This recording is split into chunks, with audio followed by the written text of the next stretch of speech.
Students, इसके बाद permutation की नेक्स्ट टाइप जो कि लास्ट टाइप है और 7.3 में ही आपको मिल रही है, वो है सर्कुलर परमुटेशन। अभी तक जो परमुटेशन आप पढ़ रहे थे ये लीनियर थी, इसमें चीज़ों को आप लाइन में अरेंज कर रहे थे, हॉरिजॉन्टल या वर्टिकल। लेकिन अब जो हम करने लगे हैं that is called circular permutation. And इसके नाम से ही आपको समझ में आता है कि सर्कुलर परमुटेशन में हमने जो ऑब्जेक्ट्स हैं, जो एलिमेंट्स हैं, उनको सर्कल के ऊपर अगर अरेंज करना हो लाइक दिस, ये इसकी अरेंजमेंट बनती है। Now these are the objects, like जो मैं डॉट्स लगा रहा हूँ, तो इनको अब आपने किसी सर्कुलर पाथ के ऊपर अरेंज करना है मुख्तलिफ तरीकों से, राइट। तो हम ये एज्यूम करते हैं कि यहाँ पर जो ऑब्जेक्ट्स आप देख रहे हैं वो टोटल कितने होंगे, तो हम कहते हैं कि टोटल ऑब्जेक्ट्स यहाँ पर हैं स्टूडेंट्स n, सपोज कर लें। याद रखें सर्कुलर परम्यूटेशन में आप हमेशा किसी एक ऑब्जेक्ट को फिक्स किया करते हैं, किसी एक को फिक्स करते हैं। अगर आप किसी एक को फिक्स नहीं करेंगे तो आपको कभी पता नहीं चलेगा कि स्टार्टिंग पॉइंट हमारा क्या था, क्योंकि सर्कुलर पाथ में ऐसा ही होता है कि स्टार्टिंग पॉइंट आपको लगाना पड़ता है। तो एक ऑब्जेक्ट फिक्स करते हैं और बाकियों को फिर हम शिफ्ट करते हैं, रीअरेंज करते हैं, अरेंज करते हैं, राइट। तो अब इसका फॉर्मूला आपने क्या पढ़ा हुआ है कि अगर ऑब्जेक्ट n है तो फिर अरेंजमेंट्स कितनी होगी, परम्यूटेशन कितनी होगी टोटल। तो टोटल जो आपके पास अरेंजमेंट्स हैं उसका फॉर्मूला है स्टूडेंट्स n-1 फैक्टोरियल। अब जो n-1 आप करें, 1 वही है जो आपने फिक्स किया था, तो फॉर्मूला n-1 फैक्टोरियल बनता है। आपने किया भी हुआ, इसके ऊपर अभी हम क्वेश्चंस भी करते हैं। लेकिन सर्कुलर परम्यूटेशन का एक और स्पेशल केस है, उसको भी एक दफा मैं रिवाइज करवा दूं और फिर हम से क्वेश्चन देख लेते हैं। This is also very important topic. NET में अक्सर सर्कुलर परम्यूटेशन पे क्वेश्चन पूछे जाते हैं, लेकिन होते उसी तरह हैं जैसे आप इन बुक के ऊपर भी देख लेंगे। स्पेशल केस की तरफ आ जाते हैं। इसके स्पेशल केसेस क्या हैं, उसमें आपने पढ़ रखा हुआ है कि अगर किसी क्वेश्चन में आपके पास बात हो जाए कीज की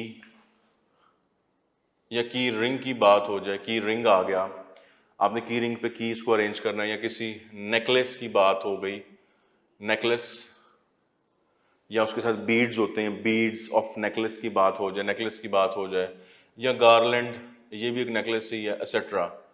तो इस तरह की जो चीज़ें होती हैं ये बेसिकली स्पेशल केसेस हैं, की रिंग, नेकलेस, गार्लैंड एक्सेट्रा। इसमें आप क्या करते हैं, आप इसमें ये करते हैं कि परम्यूटेशन n-1 फैक्टोरियल को हाफ करते हैं, इसको 2 पे डिवाइड करते हैं।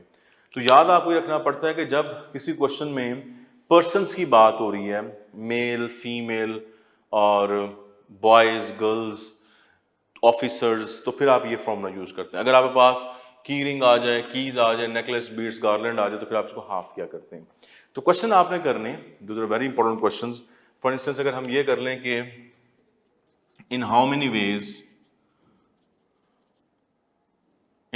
Veg can 7 friends be seated around a table. आपको याद है कि इस सिचुएशन में मैक्सिमम जो क्वेश्चन है वो सारे राउंड टेबल के ऊपर ही होते हैं।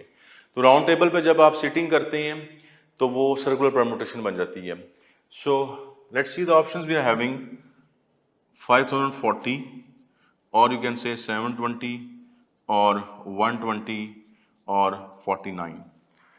तो अब 7 फ्रेंड्स हैं और 7 फ्रेंड्स के लिए आप 1 को फिक्स करेंगे, तो फॉर्मूला आपको क्या बनेगा, 7-1 factorial which becomes 6 factorial which is actually 720, right. तो इस तरह के और भी क्वेश्चन आपको दिए हुए हैं कि मेल हैं, फीमेल्स हैं, उनको आपने अरेंज करना है, सम टाइम एक टेबल पे करना है, सम टाइम 2 टेबल्स पे आपने करना है। तो ये सारे क्वेश्चन आपने प्रैक्टिस कर लेने हैं। और फाइनली अगर किसी क्वेश्चन में आपके पास ये दूसरा केस आ जाए रिंग्स वाला, तो वो भी आप कर लेंगे। जैसे वो क्वेश्चन में कहता है कि इन हाउ मेनी वेज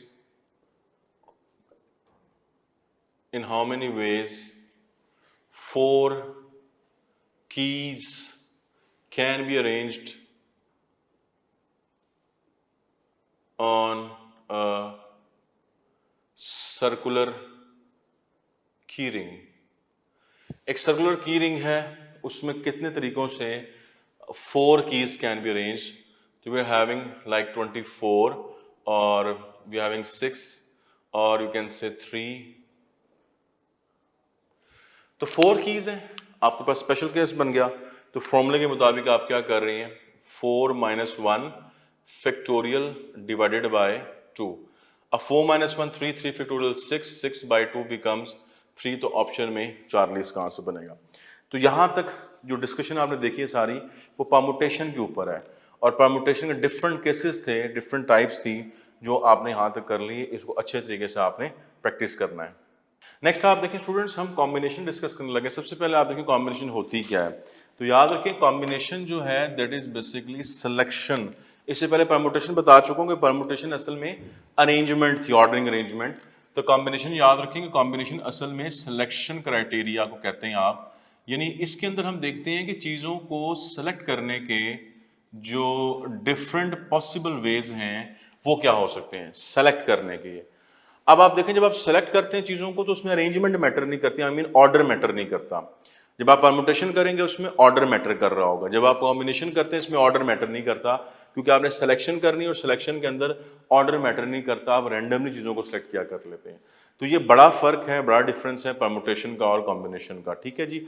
इसका जो फॉर्मूला आपने पढ़ा हुआ है that is NCR and equals to n factorial over r factorial n minus r factorial, और यहाँ पर भी r is actually always lesser than equal to n, right?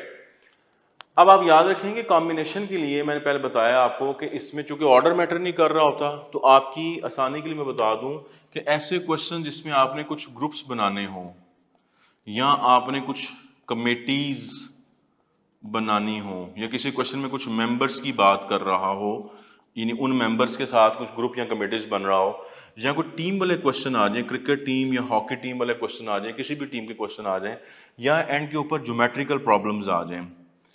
Geometrical problems जैसे आप करते हैं नंबर ऑफ ट्राइंगल्स कितनी बन सकती हैं, नंबर ऑफ डायगोनल्स कितने बन सकते हैं।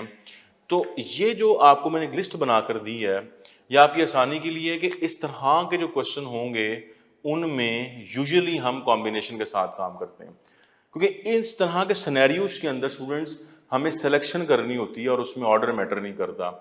और जो इससे पहले आपने डिजिट्स वाले क्वेश्चन किए हैं या वर्ड्स वाले लेटर वाले क्वेश्चन किए हैं उनके अंदर अरेंजमेंट यानी ऑर्डर मैटर करता है, तो वो सारे परमुटेशन के साथ होते हैं। तो इस पॉइंट के बाद अब मैं कुछ रिजल्ट्स आपको बता दूं, और रिजल्ट्स में सबसे पहले तो आप ये देखें कि if r is equals to 0 तो फिर ये बनेगा NC0 and that is always equals to 1। तो इसी तरह if r is equals to n, r और n इक्वल हो जाएं इस फॉर्मूले के अंदर, तो अगेन आप देखें कि ये बनेगा NCN which is again equals to 1। फिर एक इंपॉर्टेंट रिजल्ट देखिएगा, अगर आप कॉम्बिनेशन NCR को r फैक्टोरियल से मल्टीप्लाई करें तो ये NPR बनता है। This is very important one. फिर इसके बाद आप एक पढ़कर आए हुए हैं formula NCR is equal to NCN minus R, और इसका नाम भी आपको पता होना चाहिए कि ये जो लिखा है मैंने बेसिकली ये आपने पढ़ा बुक के ऊपर, this is called complementary combination.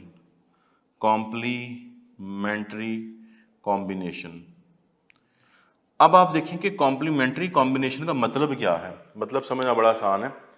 N में से आपने कुछ ऑब्जेक्ट सेलेक्ट किए वो आर हैं, तो जब कुछ ऑब्जेक्ट आर आपने सेलेक्ट किए तो कुछ छोड़ भी दिए आपने, और जो छोड़ दी हैं वो कितने हैं, वो n माइनस आर है।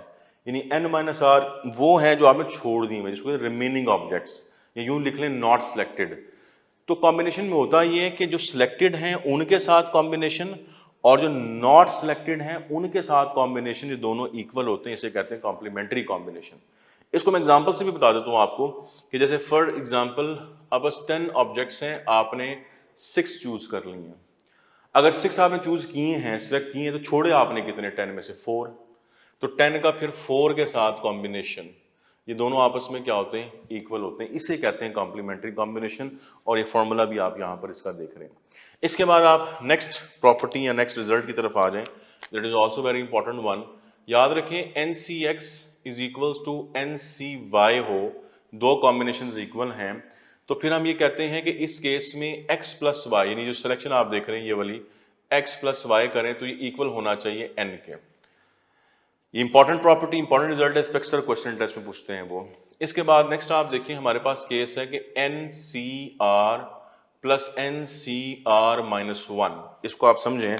अब इस सिचुएशन क्या है? सिचुएशन इसमें यह है कि यहाँ पर दो कॉम्बिनेशन ऐड हो रहे हैं, इनमें टोटल एन सेम है, एन सेम होना चाहिए, और जो सिलेक्शन आप देख रहे हैं आर और आर माइनस वन कंसेक्यूटिव है, आर और आर माइनस वन कंसेक्यूटिव है। तो इस केस में जब आप इन्हें ऐड करेंगे तो डायरेक्ट रिजल्ट लिख सकते हैं, वो ये होगा कि टोटल जो सेम है इसमें वन प्लस कर दें, हमेशा वन प्लस कर दें कॉम्बिनेशन, और सिलेक्शन में जो बड़ी वाली है वो लिखें, आर और आर माइनस वन में से बड़ी वाली कौन सी? आर।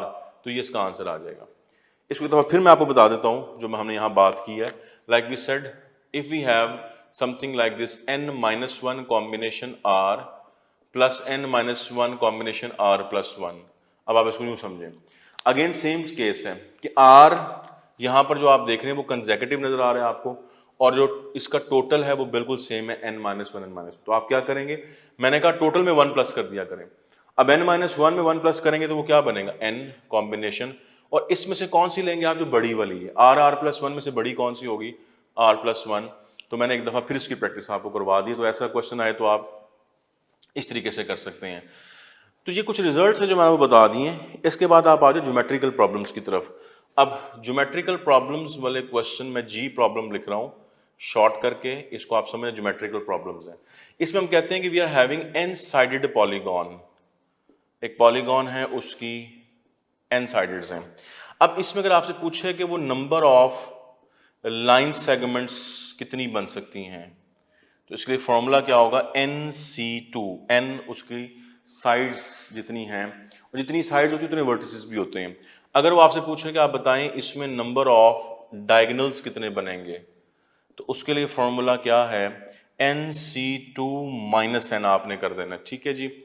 और अगर वो आपसे कहता है कि बताएं नंबर ऑफ ट्राइंगल्स कितनी बनेंगी, तो इसके लिए फॉर्मूला आपको याद है, which is actually N C three and up to so on. तो ये ज्योमेट्रिकल प्रॉब्लम्स थे। अब आप आ जाएं क्वेश्चन की तरफ। एक्सरसाइज 7.4 पर जाएं, उसके मैक्सिमम क्वेश्चन सारे इंपॉर्टेंट हैं। सबसे पहले आप देखें क्वेश्चन आपको मिलता है लाइक समथिंग 12 कॉम्बिनेशन 4, आपने स्ट्रेट अवे ये कैलकुलेट करना है। अब 12C4 के लिए फॉर्मूला भी है, वो भी आप यूज कर सकते हैं, लेकिन इससे पहले मैंने आपको ट्रिक बताया था परम्यूटेशन के लिए, वैसा ही एक ट्रिक बताने लगा आपको कॉम्बिनेशंस के लिए भी, ठीक है जी। और इसी के साथ आपने करना है कि 12 को आप ओपन करें, 12 into 11 into 10 into 9 4 times. 4 time इसलिए ओपन किया क्योंकि यहाँ पर 4 की सिलेक्शन थी, लेकिन अभी काम खत्म नहीं हुआ। अभी डिनोमिनेटर में आप क्या करेंगे? इस 4 के फैक्टोरियल को लिखेंगे, तो इस तरह कर लिया करें तो ये कॉम्बिनेशन सॉल्व हो जाएगा आपका। इसके बाद नेक्स्ट टाइप का question that is very important, आप उसको भी देखें कि if we are having NC6 is equals to NC8, और देन ऑप्शंस आप देखें, n is equals to 48, n is equals to 14, n is equals to 12 और n इज इक्वल्स टू 2। अब करना आपने कि दोनों कॉम्बिनेशंस इक्वल हैं, आपने n की वैल्यू बतानी है। तो अगर आप इस प्रॉपर्टी को देखें तो this is very easy, this becomes very easy actually.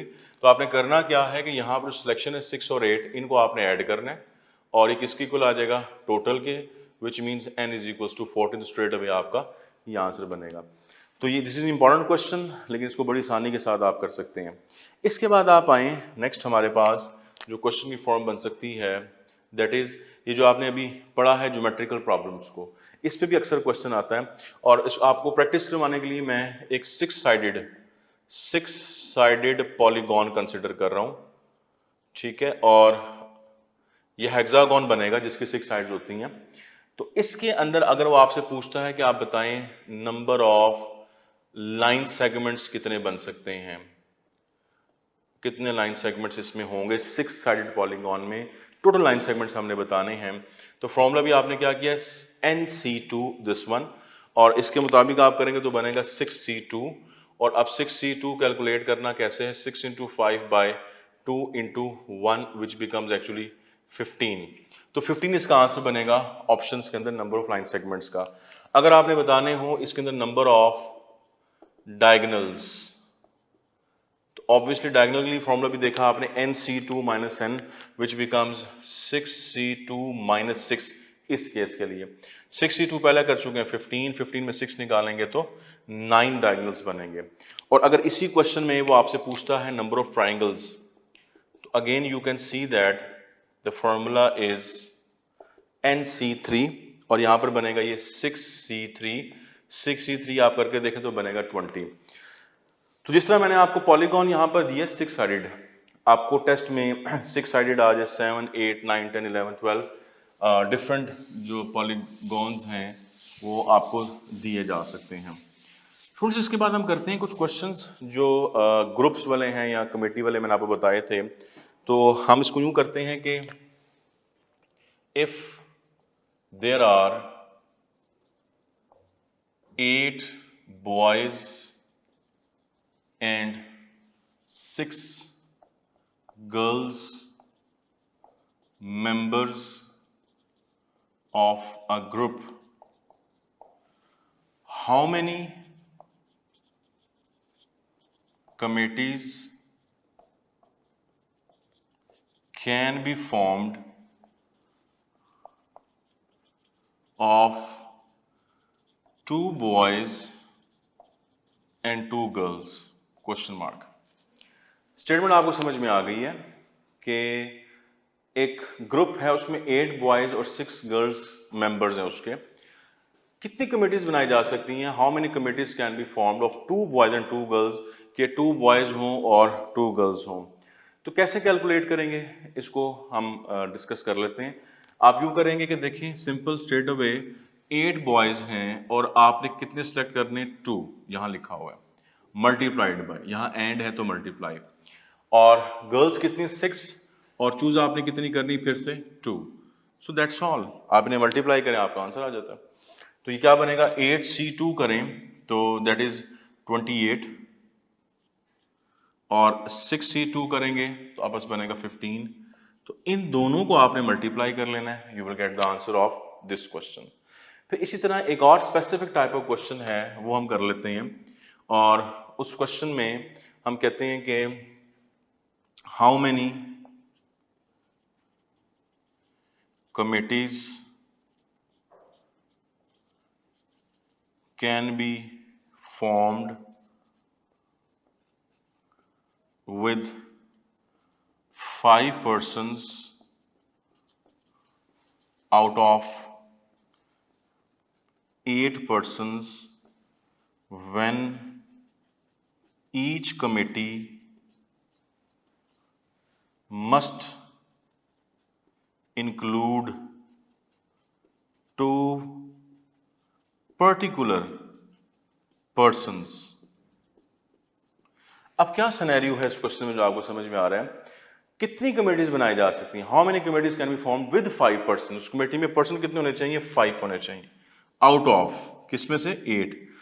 Total 8 person हैं, उसमें से 5 पर्सन की कमेटी अपने बनानी है। लेकिन सिचुएशन क्या है? When each committee must include 2 particular persons, her committee के अंदर 2 खास लोग हैं जो हमेशा ही शामिल होने चाहिए, पर्टिकुलर पर्सन है। तो करेंगे क्या? अब होना तो ये चाहिए था कि हमारे पास टोटल 8 पर्सन्स हैं और कॉम्बिनेशन हम करेंगे 5, यानी 8C5 हमने करना, लेकिन ऐसा नहीं होगा। अब 2 पर्सन ऐसे हैं जो हर कमेटी में शामिल होते हैं, यानी वो फिक्स हो गए कमेटी के अंदर, पर्टिकुलर हैं, ऑलवेज इंक्लूडेड हैं। तो ऐसे केस में याद रखें हम क्या करेंगे, वो जो 2 पर्सन हैं इनको टोटल में से माइनस कर दें, यानी 8 में से 2 माइनस कर दें, और सिलेक्शन 5 की है इसमें से भी 2 को माइनस कर दें, यानी जितने भी पर्सन स्पेशल होते हैं, अगर 3 होते तो फिर मैं 3 माइनस करता। अब ये क्या बनेगा? 6 कॉम्बिनेशन 3 विच बिकम्स 20। 20 इसका आंसर है। 20 कमेटीज ऐसी बनाई जा सकती हैं इसमें से। तो आप हमेशा याद रखें कि जब ऑलवेज इंक्लूडेड की बात हो, पर्टिकुलर पर्सन्स की बात हो, तो आपने इसको ऐसे करना है। जैसे आपकी बुक पे क्वेश्चन दिया हुआ है जिसमें उसने कहा हुआ है हॉकी टीम की बात की हुई, 11 प्लेयर्स की सिलेक्शन है आउट ऑफ 15 प्लेयर्स, तो आप 15C11 कर लेते हैं। लेकिन जब वो कहता है कि 1 particular player is always included, तो उस केस में आप क्या करते हैं कि 1 को आप टोटल में से भी सब्ट्रैक्ट कर लेंगे और सिलेक्शन में से भी सब्ट्रैक्ट कर लेंगे। और ये सारे क्वेश्चन आप करें, ये कॉम्बिनेशंस के हैं और इनको प्रैक्टिस कर लें। अब जैसे आप देखें लास्ट जो मैंने आपको रिजल्ट्स यहाँ पर बताए थे, इसके ऊपर कभी आपको क्वेश्चन मिले तो उसकी फॉर्म ये हो सकती है पॉसिबली, लेट्स सी दैट। अगर वो कभी क्वेश्चन में आपको यूँ नजर आए, we are having 20 combination 9 plus 20 combination 10 is equals to what. अब ये बड़े कॉम्बिनेशंस हैं और हम ऑप्शंस पहले देखते हैं। We are having the options like 20 combination 11, और वी सी 21 कॉम्बिनेशन 9, और वी सी दैट 21 कॉम्बिनेशन 10, और डेल्टा में आप कहते हैं 20 कॉम्बिनेशन आप कर लें इसमें 1। अब जो रूल आपने पढ़ा है उस रूल के मुताबिक आप देखें कि यहाँ पर जो दो कॉम्बिनेशन ऐड हो रहे हैं इनमें टोटल आप देखें टोटल सेम है 20, और सिलेक्शन को आप देखेंगे सिलेक्शन इसमें क्या है कंसेक्यूटिव 9 और 10। तो रूल आपने क्या पढ़ा था कि टोटल में हमेशा 1 को प्लस करें, तो 20 में 1 प्लस करेंगे बनेगा 21 कॉम्बिनेशन, और सिलेक्शन मैंने कहा था बड़ी वाली लिखनी है आपने, तो इनमें से बड़ी सिलेक्शन कौन सी है 10। तो ओवरऑल आप देखिए 21C10 इसका आंसर बनेगा, जो कि ऑप्शंस में आप देखें चार्ली आपका आंसर बन रहा है। तो इस तरीके से इस तरह के क्वेश्चन भी आप कॉम्बिनेशन में कर सकते हैं। स्टूडेंट्स आज हम डिस्कस करने लगे चैप्टर नंबर 7 का next topic that is probability. अब प्रोबेबिलिटी होती क्या है? प्रोबेबिलिटी असल में न्यूमेरिकल चांसेस हैं of occurrence of an event, किसी भी काम के होने के या ना होने के जो न्यूमेरिकल चांसेस होते हैं उसको हम मैथमेटिकली प्रोबेबिलिटी कहते हैं। अब प्रोबेबिलिटी का जो फॉर्मूला आप लोगों ने पढ़ा हुआ है किसी इवेंट के लिए, हम इसको लिखते हैं probability of E means any event. तो फॉर्मूला इसका ये है कि नंबर ऑफ फेवरेबल आउटकम्स जो आपके फेवरेबल हैं जिनकी आपने प्रोबेबिलिटी फाइंड आउट करनी है, number of favourable outcomes divided by number of possible outcomes. अब पॉसिबल क्या है कि उस एक्सपेरिमेंट में जो टोटल आउटकम्स आ सकते हैं, जो पॉसिबल आउटकम आ सकते हैं, उनको आप नंबर ऑफ पॉसिबल आउटकम कहते हैं। फेवरेबल आउटकम कौन से होते हैं? जिनकी एक्चुअली आपने प्रोबेबिलिटी फाइंड आउट करनी होती है। फॉर इंस्टेंस आप एक फेमस एक्सपेरिमेंट पढ़कर आए हुए हैं एंड दैट इज कि अगर आप कॉइन टॉस करते हैं तो कॉइन टॉस करने में जो पॉसिबल आउटकम्स हैं वो आप जानते हैं, हेड आ सकता है या टेल आ सकता है, ये इसके पॉसिबल आउटकम्स हैं। अब अगर आप प्रोबेबिलिटी फाइंड आउट करें किसी इवेंट की, आप कहते हैं प्रोबेबिलिटी हम फाइंड आउट करते हैं हेड आने की, हेड आना एक इवेंट है, तो आप देखेंगे पॉसिबल आउटकम्स कितने हैं, यहाँ पर आपको नजर आ रहे हैं 2, डिनोमिनेटर में 2 आ जाएगा, और फेवरेबल आउटकम कौन सा है? हेड का आना। तो हेड यहाँ कितनी दफ़ा है? एक दफ़ा, 1 टाइम। तो नंबर ऑफ फेवरेबल आउटकम में 1 आ जाएगा, तो प्रोबेबिलिटी बनेगी 1/2। इसी तरह आप पढ़ करें प्रोबेबिलिटी ऑफ टेल अगर कैलकुलेट करें तो वो भी 1/2 बनती है। So this is an simple example जिसे आप समझ सकते हैं कि प्रोबेबिलिटी आपने कैसे फाइंड आउट करनी होती है। अब कुछ रिजल्ट्स और कुछ पॉइंट्स की तरफ आ जाएं। आप याद रखें कि किसी भी प्रोबेबिलिटी, किसी भी इवेंट की अगर आप प्रोबेबिलिटी फाइंड आउट करते हैं तो इसकी जो न्यूमेरिकल वैल्यू है वो हमेशा 1 से लेसर या इक्वल हो सकती है और 0 से ग्रेटर या इक्वल हो सकती है। अगर प्रोबेबिलिटी किसी इवेंट की 0 के इक्वल हो स्टूडेंट्स, तो उसको हम कहते हैं इम्पॉसिबल इवेंट, यानी वो हो ही नहीं सकता क्योंकि उसके चांसेस या उसकी प्रोबेबिलिटी जो है वो 0 है। इसी तरह किसी इवेंट की प्रोबेबिलिटी अगर 1 की इक्वल आ जाए तो दिस मीन्स कि उसके 100% चांसेस हो गए हैं। सो इसको आप कहते हैं श्योर इवेंट भी कहते हैं, इसको आप सर्टेन इवेंट भी कहते हैं, सर्टेन इवेंट, राइट। और अगर आप किसी केस में प्रोबेबिलिटी का कॉम्प्लीमेंट फाइंड आउट करना चाहते हैं, कॉम्प्लीमेंट का मतलब है कि एक प्रोबेबिलिटी सक्सेस की है तो उसके अगेंस्ट एक प्रोबेबिलिटी फेलियर की भी होगी।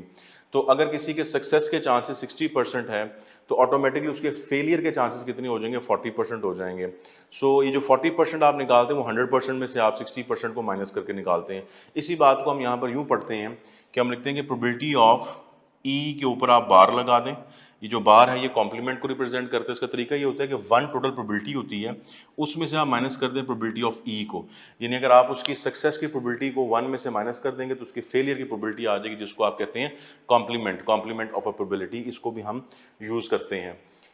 तो ये ओवरऑल आपने देखा कि व्हाट इज प्रोबेबिलिटी एक्चुअली। अब जैसे मैंने आपको एक्सपेरिमेंट्स में बताया कि एक फेमस एक्सपेरिमेंट है कॉइन टॉस का, जो आपने पढ़ा हुआ है, ये था सिंगल कॉइन टॉस। इसी तरीके से आप पढ़ कर आए हुए हैं कि if we have 2 coin toss तो उसकी सिचुएशन क्या होती है? That is like if 2 coins are tossed. आप जानते हैं कि इसके जो पॉसिबल आउटकम्स हैं वो 4 बनते हैं, और वो कौन कौन से होते हैं? दोनों पे हेड आ सकता है, हेड के साथ टेल आ जाए, टेल के साथ हेड आ जाए, या दोनों के ऊपर टेल आ जाए। तो ये पॉसिबल आउटकम्स हैं अगर आप 2 कॉइन टॉस करते हैं। इसी तरीके से आपने प्रैक्टिस करना है 3 कॉइन टॉस करने में जो ये सैंपल स्पेस बनती है ये कैसे बनेंगे, और 4 कॉइन टॉस में कैसे करेंगे। अब आप देखें 2 कॉइन टॉस में अगर आपको क्वेश्चन आता है फॉर इंस्टेंस कि आप प्रोबेबिलिटी बताएं एग्जैक्टली 2 हेड्स आने की, तो आप कैसे बताएंगे? देखें अब फॉर्मूले के मुताबिक पॉसिबल आउटकम यहाँ कितने? 4, और फेवरेबल आउटकम कौन सा है, एग्जैक्टली टू हेड्स, और वो यहाँ पर आपको कितने नजर आ रहे हैं, ओनली वन, ये टू हेड्स हैं। तो फेवरेबल आउटकम एक है, इसका मतलब प्रोबेबिलिटी बनेगी इसकी 1/4।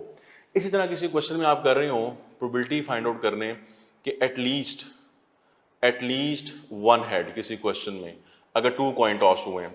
अब आप देखें कि जो टोटल आउटकम है वो तो 4 ही रहेंगे, क्योंकि हम बात करें टू कॉइन टॉस की। एटलीस्ट का क्या मतलब, मैथमेटिकली एटलीस्ट वन हेड का मतलब ये है कि कम से कम एक हेड तो है, एक से कम नहीं हो सकते, एक से ज्यादा हो सकते हैं। अब एक से ज्यादा कितने हो सकते हैं कि चूंकि आपने टू कॉइन टॉस किए हैं तो एक से ज्यादा मतलब टू हेड मैक्सिमम हो सकते हैं, तीन तो हो नहीं सकेंगे। सो लेट्स फाइंड आउट कि एटलीस्ट वन हेड के अंदर हमारे पास जो फेवरेबल आउटकम है वो कौन कौन से हैं। इस आउटकम को आप देखें, यहाँ पर पास टू हेड्स हैं, तो टू हेड का मतलब ये हुआ कि ये फेवरेबल आउटकम है, क्योंकि हम एटलीस्ट वन हेड की बात करें, कम से कम एक हेड, एक से कम नहीं, ज्यादा हो सकते हैं, ज्यादा कितने हो सकते हैं, टू हेड हो सकते हैं। तो यहाँ पर टू हेड है, इसका फेवरेबल हो गया। यहाँ पर भी एक हेड आपको नजर आ रहा है, ये भी फेवरेबल हो गया। यहाँ पर भी एक हेड है, वन हेड, तो ये भी फेवरेबल हो गया। इस केस में आप देखें we are not having any head, कोई हेड इसमें नहीं आ रहा आउटकम के अंदर। सो एटलीस्ट वन हेड में एक हेड होना कम से कम जरूरी था, जो कि इसमें आपको नजर नहीं आ रहा, तो ये फेवरेबल आउटकम नहीं बनेगा। दिस शोज के हमारे पास जो फेवरेबल आउटकम यहाँ पर जो मैंने टिक लगाए हुए हैं ये 3 हैं, दिस बिकम्स प्रोबेबिलिटी 3/4 होगी एटलीस्ट वन हेड की। इसी तरह स्टूडेंट्स किसी क्वेश्चन में आप कर रहे हो probability at most one head की। अब एट मोस्ट का मैथमेटिकली क्या मतलब है, ज्यादा से ज्यादा वन हेड हो सकता है, वन से ज्यादा नहीं हो सकता, वन से कम हो सकता है। अब वन से कम कितने होंगे, ऑब्वियसली जीरो होगा, यानी जीरो हेड आ रहा है, मतलब कोई हेड नहीं आ रहा। तो इस केस में जो फेवरेबल आउटकम है वो कौन से होंगे, जिसमें ज्यादा से ज्यादा वन हेड होगा, वन से ज्यादा नहीं हो सकता, वन से कम हो सकते हैं, मतलब जीरो हेड हो सकते हैं। तो पॉसिबल आउटकम तो फिर भी कितने रहेंगे, 4 ही रहेंगे, क्योंकि हम बात ही करें टू कॉइन टॉस की। अब आप अपने आउटकम्स को ढूंढें कि कौन कौन से आउटकम है इसके अंदर एट मोस्ट वन हेड। अब आप देखें ये वाला जो आउटकम है एट मोस्ट वन हेड के मुताबिक ये आउटकम फेवरेबल नहीं होगा, क्योंकि हम एक से ज्यादा हेड को कंसिडर नहीं कर रहे, यहाँ टू हेड्स हैं। यहां पर आए eight most one head, maximum एक हेड है, ये फेवरेबल हो गया। इसमें देखिए वन हेड है, एट मोस्ट वन हेड, यानी एक हेड यहाँ पर मैक्सिमम आपको नजर आ रहा है। इस केस को देखें, एट मोस्ट वन हेड में वन हेड या उससे कम होंगे, उससे कम मतलब जीरो हेड होंगे, होगा ही नहीं। तो अब अगर आप यहां देखें तो यहाँ कोई हेड नहीं है, इसका मतलब यहाँ जीरो हेड है, और ये वाला आउटकम भी जो है वो इस केस के लिए फेवरेबल आउटकम बनेगा। तो अगेन अगर आप देखें यहाँ पर 3 टिक्स लगे हुए हैं, 3 टिक्स हैं, इसका मतलब ये हुआ कि 3/4 बनेगी प्रोबेबिलिटी। अब जिस तरह मैंने आपको करवाया at least one head, at most one head, exactly two head, और टू कॉइन टॉस पे करवाया, प्रैक्टिस आपने करनी है। अगर यही क्वेश्चन 3 कॉइन पे आता तो 3 कॉइन के केस के अंदर एटलीस्ट एट मोस्ट वाले क्वेश्चन आपने कैसे करने, इनको आपने अच्छी तरीके से प्रैक्टिस कर लेना। इसके बाद आप आ जाएं, एक और फेमस एक्सपेरिमेंट जो आपने पढ़ा हुआ है वो डाइस रोल वाला है, ठीक है जी। तो आपने पढ़ा हुआ है कि अगर आप एक सिंगल डाई रोल करते हैं तो उसमें पॉसिबल आउटकम कितने आते हैं, 6 आते हैं। डाइस रोल्ड के अंदर फेयर डाइस होना चाहिए, और इसके पॉसिबल आउटकम 1 2 3 4 5 एंड 6, ये पॉसिबल आउटकम्स हैं। अब इसमें किसी की भी प्रोबेबिलिटी आपसे पूछी जा सकती है। फॉर इंस्टेंस अगर 1 आने की प्रोबेबिलिटी पूछी जाए तो टोटल आउटकम कितने हैं, 6, और 1 यहाँ पर आप देखें ओनली 1 टाइम है, तो 1/6। इस तरह प्रोबेबिलिटी बताएं 2 आने की, तो पॉसिबल आउटकम कितने, 6, और 2 जो फेवरेबल आउटकम है वो एक ही दफा नजर आ रहा है, तो 1/6। प्रोबेबिलिटी बताएं 3 आने की, पॉसिबल आउटकम कितने, 6, और 3 जो फेवरेबल आउटकम है वो एक ही दफा लिखा हुआ है, तो 1/6 and up to so on. 4 आने की प्रोबेबिलिटी भी 1/6 है, 5 आने की भी 1/6 है, और 6 आने की प्रोबेबिलिटी भी 1/6 होती है। इसी तरह इसमें से वो आपसे पूछ सकता है कि प्रोबेबिलिटी बताएं, एक डाइस को आपने रोल किया है तो इवन नंबर आने की प्रोबेबिलिटी बताएं, तो टोटल आउटकम तो 6 ही है। अब इवन नंबर कौन कौन से फेवरेबल आउटकम्स के अंदर, 2 इवन नंबर है, 4 है, 6 है, इनमें से कोई भी आउटकम आ जाए तो वो इवन नंबर हो जाएगा। तो फेवरेबल आउटकम कितने हो गए, 3, और इसको सिंप्लीफाई करेंगे तो 1/2। इसी तरह पूछिए अगर वो आपसे प्रोबेबिलिटी बताएं ऑड नंबर आने की, अगर आपने एक डाइस को रोल किया तो पॉसिबल आउटकम तो 6 ही रहेंगे। अब ऑड नंबर फेवरेबल कौन कौन से आपके पास बनेंगे, 1 आ जाए तो ये ऑड नंबर है, 3 आ जाए ये ऑड नंबर है, 5 आ जाए ये ऑड नंबर है, इन तीनों में से कोई भी आ जाए तो फिर वो फेवरेबल आउटकम बनता है। ये 3 है, 3/6 बनेगा। अगेन आप देखें कि इसकी प्रोबेबिलिटी भी बनेगी 1/2। तो आपने प्रैक्टिस करनी है इसकी, इवन की, ऑड की, प्राइम नंबर पूछ ले, या वो पूछते हैं कि नंबर ग्रेटर देन 4 बता दें। अब ग्रेटर देन 4 में कौन कौन से होंगे, 5 और 6, तो क्या प्रोबेबिलिटी बनेगी, 2/6 बन जाएगी। नंबर बताएं लेसर देन 4 बता दें, लेसर देन 4 में कौन कौन से आ जाएंगे, 1 2 3 3/6 1/2 प्रोबेबिलिटी आ जाएगी। तो डिफरेंट कॉम्बिनेशन बनते हैं क्वेश्चन के, हमें कॉन्सेप्ट क्लियर हो तो हम इस तरह के किसी भी क्वेश्चन का आंसर इजीली कर सकते हैं। ये था डाइस रोल्ड, 1 डाइस रोल्ड। फिर आपने पढ़ा हुआ इसके अंदर एक केस जिसमें हम पढ़ते हैं 2 डाई रोल्ड वाला।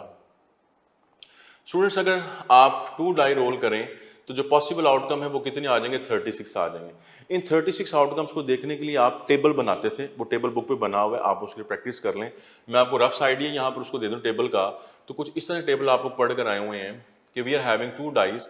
सो लेट्स से कि यहाँ पर आप पास D1 मतलब डाइस 1 और D2 मतलब डाइस 2 कर लें आप। अब डाइस 1 के पॉसिबल आउटकम क्या होते हैं, 1 2 3 4 5 एंड 6। डाइस 2 के ऊपर पॉसिबल आउटकम क्या है, 1 2 3 4 5 एंड अगेन 6। अब आप देखेंगे पॉसिबल आउटकम्स क्या आएंगे जब आप इनको थ्रो करते हैं दोनों डाइसिस को। तो मैं टेबल कंप्लीट नहीं करूंगा, आपको बता देता हूं, आप इसको खुद कंप्लीट करें। अब हो सकता है कि जब आप 2 डाइस रोल करें तो डाइस 1 और डाइस 2 दोनों के ऊपर 1 1 आ जाए, ये आउटकम आ जाएगा, पेयर आ जाएगा। इसी तरह हो सकता है कि ये 1 2 आ जाए, और हो सकता है ये 1 3 हो जाए, या ये 1 4 हो जाए, या ये 1 5 हो जाए, या 1 6 हो जाए।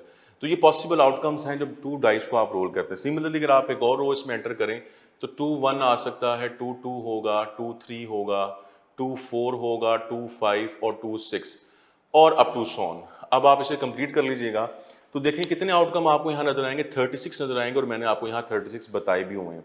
तो ये 2 डाइस को रोल करने पे पॉसिबल आउटकम्स का टेबल बनता है। क्वेश्चन कैसे है इसके ऊपर, क्वेश्चन आप देखें, वो आपसे कहते हैं कि 2 डाइस अगर आपने रोल किए हैं तो बताएं प्रोबेबिलिटी सम 2 आने की, यानी सम 2 आ जाए, दोनों को एडअप करें तो 2 बने। अब टोटल आउटकम, पॉसिबल आउटकम कितने, 36, और सम 2 के लिए कौन सा फेवरेबल आउटकम होगा। अगर आप इस टेबल में देखेंगे तो ये वाला जो आउटकम आप देख रहे हैं जिसमें 1 और 1 है, यानी दोनों डाइसेस के ऊपर 1 आया हुआ है, अगर आप इन दोनों को सम करेंगे 1 + 1 क्या बनेगा, 2 बनेगा। हम सम 2 की बात करें, ये फेवरेबल आउटकम है। इंटरेस्टिंग फैक्ट इसमें ये कि इसके अलावा कोई भी ऐसा आउटकम नहीं है जिसका सम 2 बन सके, तो सिर्फ एक ही आउटकम है, तो प्रोबेबिलिटी क्या बनेगी, 1/36। अब आप इसको याद रखना है। इसी तरीके से अगर आप देखें सम 3 की बात करें, प्रोबेबिलिटी ऑफ सम 3, तो अगेन टोटल आउटकम कितने हैं, 36। अब सम 3 वाले कौन कौन से आउटकम होंगे, अगर आप टेबल में देखेंगे तो एक ये आउटकम है 1 और 2, 1 + 2 करेंगे 3 बनेगा, और एक ये आउटकम है 2 1, 2 + 1 करेंगे 3 बनेगा। ये 2 आउटकम आपको नजर आ रहे हैं जिनका सम 3 बनेगा, इसके अलावा किसी का भी सम 3 नहीं बनेगा। तो फेवरेबल आउटकम में क्या आ जाएगा, 2/36। अगर आप यहां से नोट करें, ट्रिक बन गया। ट्रिक ये बना है कि अगर सम 2 है तो फेवरेबल आउटकम कितने आ रहे हैं, 1, उससे एक लेस आ रहा है।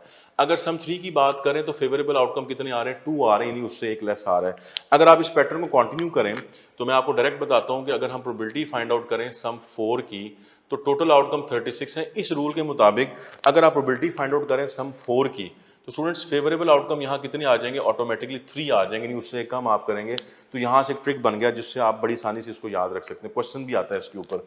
अब आप देखें प्रोबेबिलिटी सम 5 की, अब हम इसको लिखते जाते हैं, वो बनेगा 4/36। प्रोबेबिलिटी बताएं सम 6 की, तो वो बनेगा 5/36, और प्रोबेबिलिटी बताएं सम 7 की, तो वो बनेगी 6/36।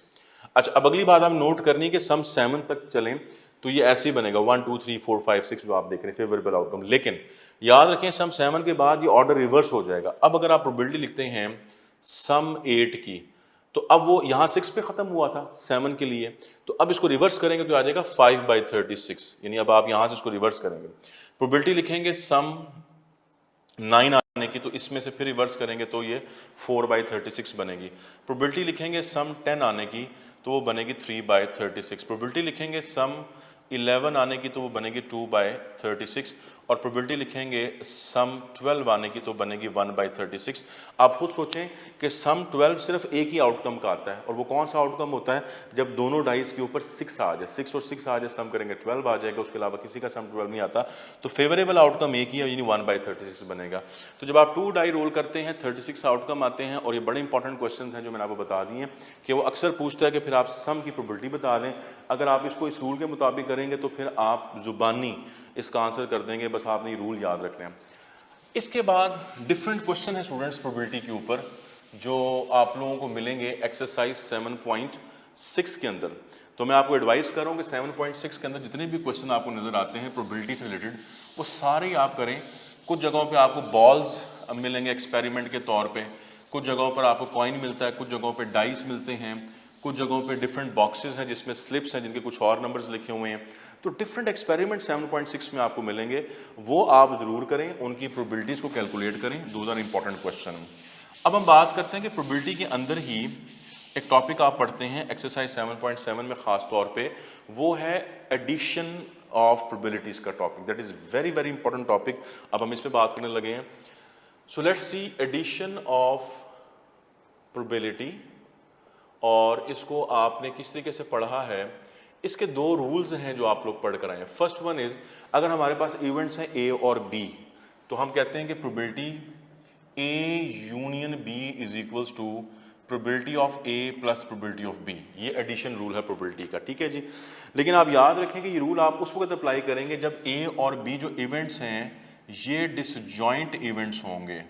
और आप इससे पहले पढ़ चुके हुए हैं चैप्टर नंबर 2 में कि डिसजॉइंट इवेंट्स का मतलब क्या होता है, जिसमें कुछ कॉमन नहीं होता। मतलब ये कि इस केस में ए इंटरसेक्शन बी लेंगे तो असल में वो फिर क्या होगा, एम्प्टी सेट होगा। तो आपने ये फॉर्मूला अप्लाई करना है। इसका दूसरा केस जो आपने पढ़ा वो ये वाला था कि probability of A union B करें तो probability of A plus probability of B minus probability of A intersection B. अब ये जो फॉर्मूला है ये आप कब अप्लाई करते हैं, दिस इज वेरी इंपॉर्टेंट। याद रखेंगे आप उस वक्त अप्लाई करेंगे जब इवेंट्स ए और बी जो हैं वो ओवरलैपिंग होंगे। अब ओवरलैपिंग भी आप इससे पहले पढ़ चुके हुए हैं चैप्टर नंबर 2 के अंदर कि ओवरलैपिंग इवेंट्स कौन से होंगे, जिनमें कुछ ना कुछ कॉमन होगा। Few elements, few things are common, उनको ओवरलैपिंग कहते हैं। और इसी कंडीशन का एक पार्ट ये है कि हम कहते हैं कि ए इंटरसेक्शन बी जो है वो एम्प्टी सेट नहीं होगा। अब ये बड़ा इंपॉर्टेंट है कि जब आप क्वेश्चन पढ़ेंगे तो पढ़ने के बाद आपने खुद फैसला करना है कि जो इवेंट्स हैं वो डिसजॉइंट है कि ओवरलैपिंग है। ये डिसीजन आप खुद करने के बाद फिर देखेंगे कि मैंने कौन सा फॉर्मूला यूज कर रहा है। क्वेश्चन में मेंशन नहीं होता, आपने खुद देखना होता है।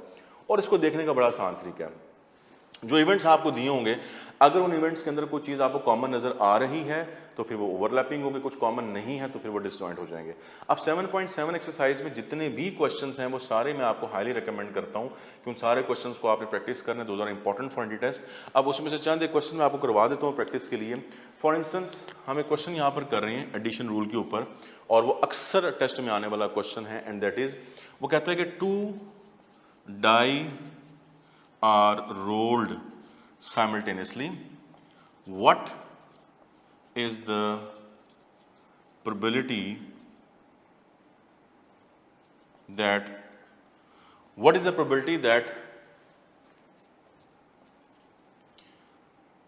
we get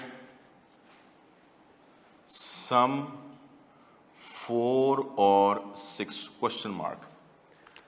अब क्वेश्चन आपने पहले भी देखा हुआ है और मैं आपको यहाँ पर एक इम्पॉर्टेंट पॉइंट बता दूं कि याद रखें जब क्वेश्चन की स्टेटमेंट में ये और आपको नजर आए तो ये और कीवर्ड है, इसको नोट कर लें। यानी इस एडिशन का जो कीवर्ड है स्टूडेंट्स वो और का वर्ड है। जब आपको इवेंट्स में और नजर आए तो आप फौरन समझ जाएं कि हमने क्या करनी है, एडिशन करनी है। तो इसको जरूर आप नोट करेंगे, और इसका कीवर्ड है। अब ये क्वेश्चन आपने देख लिया, सम 4 और सम 6 की बात हो रही है, और सम वहाँ पर सारे लिखे हुए हैं। 4 भी आप देख रहे हैं और 6 भी आप देख रहे हैं। So let's see the options जो हमें मिल सकती हैं पॉसिबली, दैट इज 2/9, 1/9, 2/7, ये ऑप्शंस हैं। अब सबसे पहले तो क्वेश्चन आपने अंडरस्टैंड कर लिया कि यहाँ पर और का वर्ड है, और के वर्ड से आपको ये समझ में आ रही कि हमने इसको यूनियन में लेके जाना है, एडिशन में लेके जाना है। So let's start. हमारे पास इवेंट्स कौन से हैं? 2 हैं, एक है सम 4 और दूसरा इवेंट कौन सा है? सम 6 का। अब आप क्या करने जा रहे हैं? आप ये करने जा रहे हैं कि प्रोबेबिलिटी फाइंड आउट करने जा रहे हैं। सम 4 में S4 लिख रहा हूँ, और फॉर इंस्टेंस यूनियन कर लेते हैं सम 6 में S6 लिख देता हूँ आपकी अंडरस्टैंडिंग के लिए। ये हम करने जा रहे हैं। अब आप करेंगे क्या कि पहले आप प्रोबेबिलिटी लिखें सम 4 की, मैं उसको 4 ही लिख रहा हूँ, प्लस प्रोबेबिलिटी लिखेंगे आप सम 6 की, मैं उसको 6 ही लिख रहा हूँ। आप अंडरस्टैंड कर रहे हैं कि यहाँ 4 और 6 है, मतलब सम 4 और सम 6 है, मैंने शॉर्ट करके लिखा है। अब आप देखेंगे सम 4 की जो प्रोबेबिलिटी है वो वहाँ लिखी भी आपने जुबानी याद करनी, दैट इज 3/36, और इसी तरह से सम 6 की जो प्रोबेबिलिटी है वो लिखी हुई 5/36, जो कि आपको जुबानी याद होगी। यहाँ चीज़ें क्लियर हैं सारी। अब आपको ये डिसाइड करना है कि ये दोनों इवेंट सम 4 और सम 6 जो हैं ये ओवरलैपिंग है कि डिसजॉइंट है।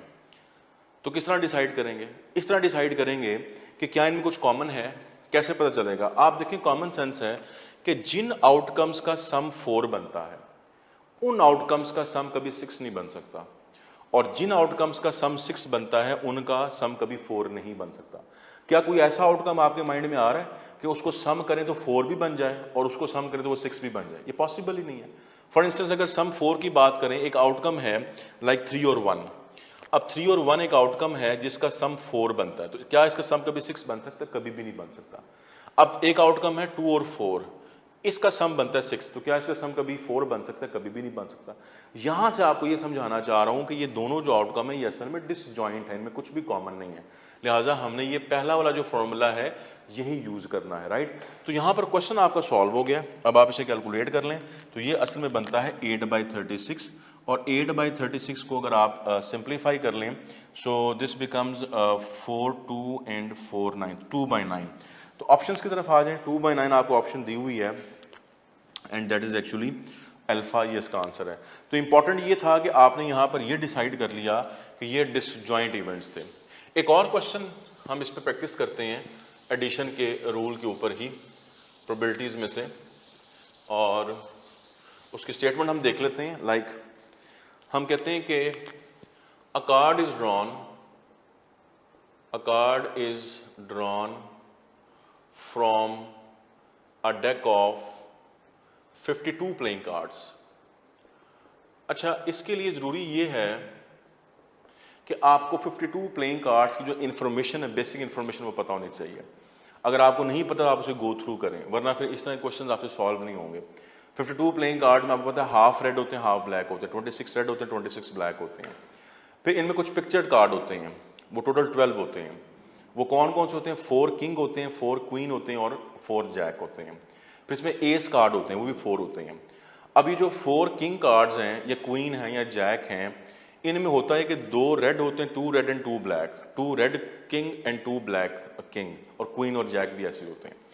फिर ये जो आप 2 रेड और 2 ब्लैक किंग कह रहे हैं, इनके अंदर क्या होता है कि 1 किंग ऑफ स्पेड होता है, 1 किंग ऑफ क्लब होता है, 1 किंग ऑफ हार्ट होता है और 1 किंग ऑफ डायमंड होता है। क्योंकि 4 तरह के इसमें से आपको नजर आते हैं कॉम्बिनेशन प्लेइंग कार्ड्स के अंदर। एक कॉम्बिनेशन होता है जिसको हम स्पेड बोलते हैं, वो ब्लैक कलर का होता है। एक को क्लब कहते हैं, वो ब्लैक कलर का होता है। डायमंड रेड कलर का होता है और हार्ट जो है वो रेड कलर का होता है। अब ये बेसिक इन्फॉर्मेशन है जिसको आपने गो थ्रू कर लेना है। और इसके बाद आप देखिए question, a card is drawn from a deck of 52 playing card. So हम क्या देख रहे हैं कि what is the probability of getting a jack और डायमंड कार्ड। अब इंपॉर्टेंट इसमें यह है कि आप नोट करें कि आपके पास यहां पर फिर से इवेंट है जैक डायमंड कार्ड, और दोनों इवेंट्स के दरमियान जो आप देख रहे हैं मैंने और लिखा हुआ है। मैं पहले ही बता चुका हूं कि और आपके लिए इंपॉर्टेंट है, ये असल में इसका कीवर्ड होता है। तो आपको याद होना चाहिए कि यहां पर जब और आ जाए तो अगेन आप क्या करने जा रहे हैं, आप इसमें एडिशन करने जा रहे हैं, इन इवेंट्स की एडिशन करने जा रहे हैं, राइट। अब आप इसकी ऑप्शंस देख लें। We are having like alpha option आप देखें 17/52, 4/52, और वी विल हैव 4/13, और you can say none of these. अब आप देखिए जैक और डायमंड। अब जैक की प्रोबेबिलिटी क्या होती है, जैक कार्ड कितने होते हैं, इसको आपने देखना है। हम करने जा रहे हैं जैक और डायमंड, डी लिख रहा हूं मैं। तो probability of jack plus probability of diamond, यहां तक तो बात क्लियर है। अब आपको पता है कि जैक कार्ड कितने होते हैं, 4 होते हैं। तो प्रोबेबिलिटी इसकी क्या बनेगी, 4 ओवर टोटल कार्ड कितने हैं, 52। डायमंड कार्ड कितने होते हैं, ये 13 होते हैं। तो प्रोबेबिलिटीज की क्या बनेगी, 13 ओवर 52। अब अगला सवाल ये है कि ये ओवरलैपिंग है, डिसजॉइंट इवेंट्स है, ये आप डिसाइड करना है। सो याद रखें ये जो 13 कार्ड्स मैंने आपको बताए डायमंड के, इन 13 डायमंड कार्ड के अंदर एक कार्ड जैक भी होता है। यानी एक जैक डायमंड का है, एक किंग डायमंड का है, एक क्वीन डायमंड का है, एक कार्ड एस डायमंड का है, बाकी नंबर्स होते हैं आपके पास 2 3 4 5 6 7 8 9 10 तक। तो ये जो 13 कार्ड्स आप देख रहे हैं डायमंड के, इन 13 में एक कार्ड जैक भी है। तो मतलब वो एक कार्ड फिर कॉमन हो गया ना, वो जैक भी है और वो डायमंड भी है, राइट। तो हमें क्या करना पड़ेगा, हमें ये करना है कि इसमें से माइनस करना है probability of jack intersection diamond card. अब ये ओवरलैपिंग केस है। अब इसकी प्रोबेबिलिटी क्या होगी, अभी मैंने आपको बताया कि ये इनमें कितने कॉमन कार्ड हैं, 1 कार्ड इज कॉमन, तो इसका में प्रोबेबिलिटी बनेगी 1 आउट ऑफ 1/52 बनेगी। तो ये वाला पोर्शन आपने मिस नहीं करना, अगर आप ये मिस करेंगे तो फिर गलत हो जाएगा। तो केयरफुल रहें ओवरलैपिंग के अंदर, राइट। अब आप कैलकुलेट कर लें, बनेगा 17 और 16/52। सो ये इसकी प्रोबेबिलिटी बनती है। और अब अगर आप इसकी सिंप्लीफिकेशन कर लें तो देख लें आप, ये बनेगा 4 4 और 4 13। तो ऑप्शंस के अंदर अगर आप आ जाते हैं तो वी विल हैव चार्ली, इसका आंसर बनेगा 4/13। तो बहुत केयरफुली आपने करना है इन क्वेश्चंस को, और मैं पहले बता चुका हूं कि एक्सरसाइज 7.7 जो आपकी बुक पे है उस पे ये सारे क्वेश्चन आपको दिए हुए हैं, और मैंने पहले ही आपको एडवाइस किया है कि आपने कोशिश करनी है कि इन सारे क्वेश्चंस को ही आप अटेम्प्ट करें। इसके बाद हम जो नेक्स्ट और लास्ट टॉपिक करेंगे प्रोबेबिलिटी में, वो होगा मल्टीप्लिकेशन ऑफ प्रोबेबिलिटी का टॉपिक, ठीक है जी। 7.8 एक्सरसाइज में आपने करना है। So let's start that multiplication of probability. तो सबसे पहले तो मैं आपको ये बता दूं कि मल्टीप्लिकेशन का जो क्वेश्चन है उसका जो कीवर्ड है वो एंड का होगा। एंड इसका कीवर्ड है, और एक और भी लिख लें आप, बोथ। किसी क्वेश्चन में इवेंट्स के दरमियान बोथ नजर आए या एंड नजर आए तो वो मल्टीप्लिकेशन में जाएगा, और नजर आए तो वो एडिशन में जाएगा। फॉर्मूला इसका आपने ये पढ़ा हुआ है कि आपके पास P probability of A intersection B, A और B इवेंट्स हैं, तो आप क्या करेंगे, probability of A multiplied by probability of B। सो ये इसका एक फॉर्मूला है जो बेसिकली आप यहाँ पर पढ़े होते हैं। क्वेश्चन में इसका देखते हैं, हम क्वेश्चन में लिखने लगे कि 2 cards are drawn from 52 playing cards such that the card is replaced before drawing the next card. What is the probability? What is the probability that first card is king and second is queen? अब friends question की statement आपने देख ली, 2 card हमने निकालने हैं 52 playing card में से, और निकाले कैसे हैं, सच दैट, इस लाइन को देखें, इंपॉर्टेंट लाइन है, such that the card is replaced before drawing the next card। इसका क्या मतलब है, ये इंपॉर्टेंट है। प्रोबेबिलिटी आपने किसने निकाली, what is the probability that the first card is king and second is queen. अब ये एंड आपको नजर आ रहा है, तो ये एंड कीवर्ड मैंने कहा था आपको मल्टीप्लिकेशन के लिए। तो 2 इवेंट हैं, पहला कार्ड किंग आना चाहिए, दूसरा कार्ड क्वीन आना चाहिए। किंग और क्वीन के 2 इवेंट्स हैं, दोनों के मैंने एंड लगा हुआ है। एंड मतलब आप इसको मल्टीप्लाई करने जा रहे हैं। अब ये जो लाइन लिखी हुई है, इस लाइन का मतलब मैं आपको बाद में समझाता हूँ, पहले इसको सॉल्व कर लेते हैं। अब सॉल्व आपने कैसे करना है, आपने इसमें प्रोबेबिलिटी के इंटरसेक्शन क्यू निकालना है, के किंग और क्यू क्यू इनके लिए मैंने लिया, और फॉर्मूले के मुताबिक आप क्या करेंगे, probability of king multiplied by probability of queen, right. अब किंग कार्ड कितने होते हैं, 4, तो प्रोबेबिलिटी क्या बनेगी, 4/52 टोटल होते हैं। क्वीन कार्ड कितने होते हैं, 4, तो 4/52। सिंप्लीफाई करेंगे तो ये बनेगा 1/13 इंटू 1/13, तो ओवरऑल आपका आंसर बनेगा इसका 1/169, नो प्रॉब्लम्स। तो इस तरीके से आप दोनों की जो प्रोबेबिलिटीज को मल्टीप्लाई कर लेते हैं। अब वापस आए कि ये जो क्वेश्चन मैंने किया इसमें लिखा था the card is replace before drawing the next card, इसका क्या मतलब था, इसको समझें आप। आपने एक्सपेरिमेंट करना है, आपने कार्ड शफल किए, उसमें से कार्ड निकाला, आपने कार्ड निकाला, उसको आपने नोट कर लिया। नोट करने के बाद अब दूसरा कार्ड निकालना है, क्योंकि 2 कार्ड्स आर ड्रॉन, 2 कार्ड है। अब दूसरा कार्ड निकालना है, तो दूसरा कार्ड निकालने से पहले ये जो पहला वाला कार्ड था इसको वापस आपने उसमें रख दिया डेक में, फिर आपने शफल किया और फिर दूसरा कार्ड निकाला। तो किया आपने ये कि वो जो पहला कार्ड निकाला था उसको रीप्लेस कर दिया और फिर अगला कार्ड निकाला। तो यही बात यहाँ पर लिखी हुई, the card is replaced before drawing the next card, कि अगला कार्ड निकालने से पहले आपने पिछले कार्ड को रिप्लेस कर दिया था। अब आप नोट करें इससे होगा क्या, कि पहले जब आपने कार्ड निकाला तो टोटल आउटकम्स कितने थे, 52 थे। अगला कार्ड जब आपने क्वीन की तरफ आप जाते थे तो आपने पहले वाले कार्ड को वापस रख दिया, फिर से आपका आउटकम कितने हो गए, टोटल 52 ही बन गए। अभी इसी क्वेश्चन का मैं सेकंड पार्ट करने लगा हूं, और वो सेकंड पार्ट में नोट करना है कि इसी क्वेश्चन में अगर स्टेटमेंट ये ना होती और स्टेटमेंट में ये लिखा होता the card is not replaced, यानी स्टेटमेंट सेकंड पार्ट में होता नॉट रिप्लेस्ड। तो इससे फिर आपको समझ आएगी कि अब क्वेश्चन चेंज हो गया, नॉट रिप्लेस्ड की बात करें तो फिर क्या होगा? फिर ये होगा कि जब आप ये काम करेंगे प्रोबेबिलिटी के इंटरसेक्शन क्यू, प्रोबेबिलिटी ऑफ के, प्रोबेबिलिटी ऑफ क्यू, ये तो वैसे ही रहेगा। अब होने क्या जा रहा है इसको समझिएगा। आपने किंग कार्ड निकाला, प्रोबेबिलिटी कितनी है 4/52, लेकिन जब आप क्वीन कार्ड पे जा रहे हैं तो क्या चेंज आएगा? देखें, आपने इस केस में कार्ड जो पहले निकाला था उसको रिप्लेस नहीं किया, आपने कार्ड निकाला, उसको देखा, नोट किया और एक साइड पे रख दिया। अब जो बाकी कार्ड आपके हाथ में उनको आपने शफल करना है। इसका मतलब ये हुआ कि अब आपके पास जो बाकी कार्ड बच गए 52 नहीं है, 51 बन गए हैं।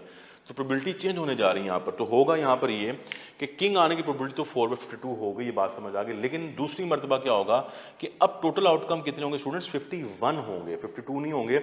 लेकिन किंग कार्ड फिर भी 4 ही रहेंगे। तो सेकेंड केस आपका ये बनता है। आप नोट करें कि अब सिचुएशन चेंज हो गई है। पहले यहाँ पर इसका आंसर 1/169 निकला हुआ था जब आपने इसको रिप्लेस नहीं किया। अब जब आप रिप्लेस किया हुआ, जब आप इसको रिप्लेस नहीं करें, अब यहाँ सिचुएशन चेंज हो गई है।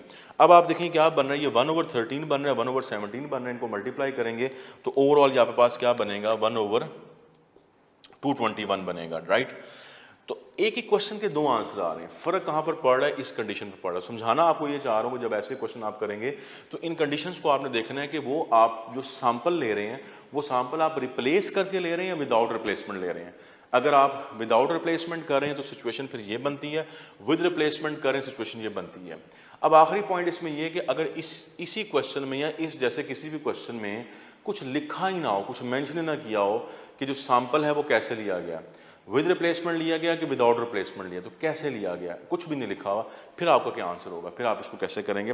1/169 करेंगे या 1/221 करेंगे, क्या करेंगे? तो याद रखें, ऐसे केस में हमेशा मैं क्या बताता होता हूँ आप लोगों को? स्टैंडर्ड केस बताता होता हूँ। जैसे मैंने आपको इससे पहले परमुटेशन में बताया था। तो याद रखें, जब आपको कुछ नहीं बताया तो आप यूज़ करेंगे स्टैंडर्ड केस, और प्रोबेबिलिटी में स्टैंडर्ड केस जो बनेगा आपका वो बनेगा विद आउट रिप्लेसमेंट। ये शॉर्ट फॉर्म लिखी मैंने, आप इसको नोट कर लें। स्टैंडर्ड केस बनेगा विद आउट रिप्लेसमेंट, मतलब फिर आपका आंसर 1/169 गलत होगा, आपका सही आंसर होगा 1/221 अगर आपको कुछ नहीं बताया जा रहा। आप मल्टीप्लिकेशन कर रहे हैं, एंड वाला कर रहे हैं या बोथ वाला कर रहे हैं, कोई क्वेश्चन कर रहे हैं और उसमें आपने जो भी सैंपल निकालना है, किसी क्वेश्चन में बॉल्स निकाले जाएंगे, मैंने यहाँ कार्ड्स की बात की है, बॉल्स हैं, मार्बल्स हैं, पर्सन्स हैं, सम टाइम डिफरेंट सिचुएशन बनती, सिनेरियो होता है, उसमें मल्टीप्लिकेशन आपको क्लियर हो जाती है। लेकिन अब आपने देखना ये होता है कि वो जो हमने सैंपल निकाला है वो कैसे निकाला है, विद रिप्लेसमेंट या विदाउट रिप्लेसमेंट। अगर क्वेश्चन में कुछ भी नहीं लिखा हुआ तो उसके बारे में बता रहा हूँ कि स्टैंडर्ड केस उसका हमेशा क्या करेंगे आप? विदाउट रिप्लेसमेंट करेंगे, तो फिर आपका क्वेश्चन ठीक होगा।